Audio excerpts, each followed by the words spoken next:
Olá, gente! Hoje vamos falar de algo que deixa todos os criadores preocupados, o famoso período de estiagem, momento em que as chuvas dão tchau à nossa região. Com isso, a paisagem fica cinzenta, a pastagem se torna seca e sem nutrição para os animais. Eu sou Adailson Carvalho e está começando mais um Pecuária no Sertão.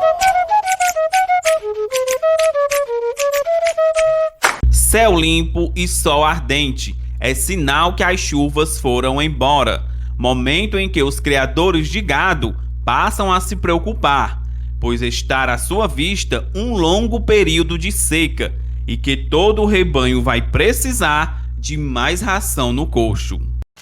Aqui no Piauí, o período de estiagem começa no final de maio para o início de junho, tempo em que as chuvas tornam cada vez mais raras de se ver, prejudicando diretamente os pequenos criadores.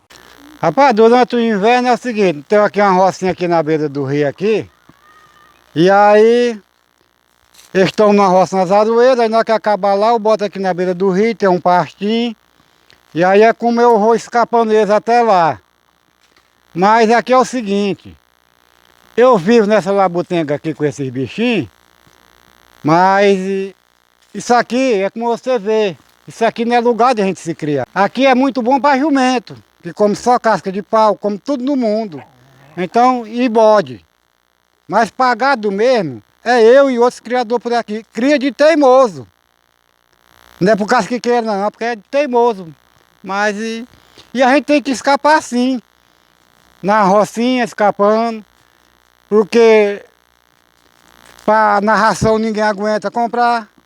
Ninguém aguenta, as coisas estão muito caras. Às vezes a gente tem um salário em ré dentro de casa. Você tem que saber até usar ele, porque senão você passa fome com salário. Então é complicado as coisas aqui. A estiagem se trata de um processo natural do semiárido piauiense, por muitos considerado uma tradição aqui em nosso estado.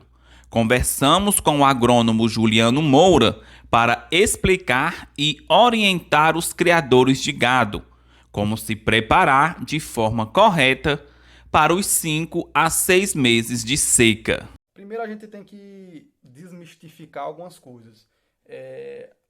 Hoje a gente dá até da assistência técnica e extensão rural, em nenhum momento a gente quer acabar com a seca, até porque isso é um processo natural da nossa região, do nosso bioma de Caatinga, que esse período de estiagem ele sempre existiu e sempre vai existir, então ninguém vai mudar esse ciclo.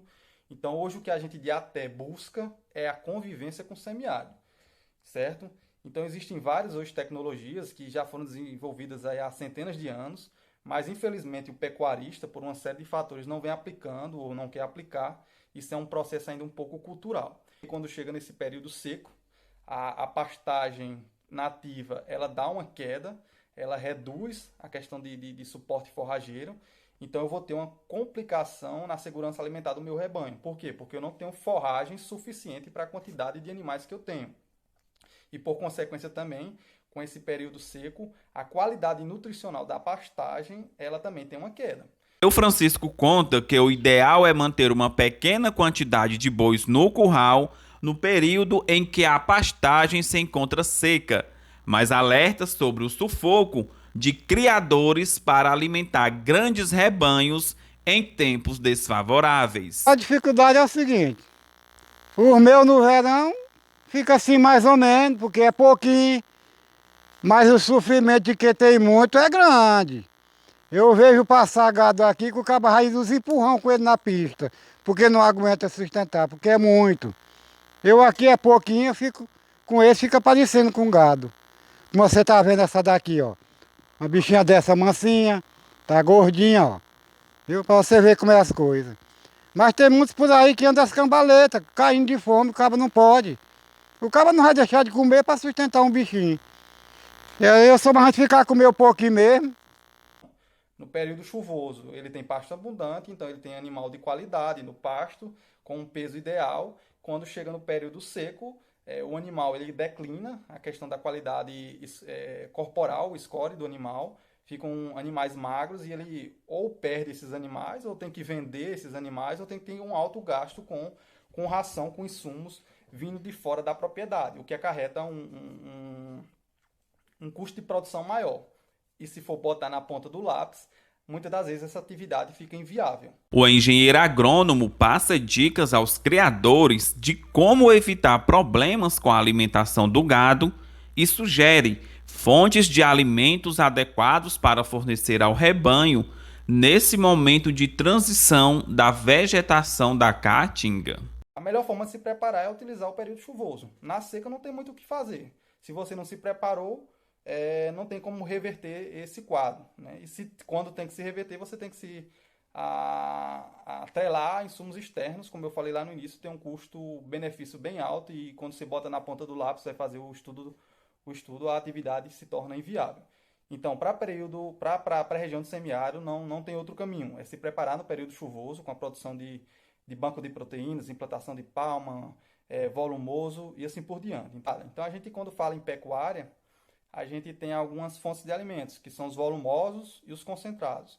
Os volumosos, geralmente a gente utiliza aqui a silagem do sorgo e do milho, e os concentrados a gente tem dois tipos, o proteico e o energético. O mais utilizado aqui na região, em termos de concentrado energético, é o milho em grão, e o proteico é a soja, o farelo de soja, mas a gente pode substituir por algumas outras fontes de alimentos, como por exemplo a semente de leucena. E também sempre frisar a importância da mineralização do rebanho. Principalmente nesse período que a gente a gente chama de período de transição, como eu falei lá em cima, a gente tem que ter esse cuidado de, quando chegar nesse período, por uma questão fisiológica da nossa vegetação de bioma, de caatinga, a qualidade nutricional da pastagem, da vegetação, ela tende a cair, e aí que é importante a gente estar fazendo também essa mineralização com sal proteico.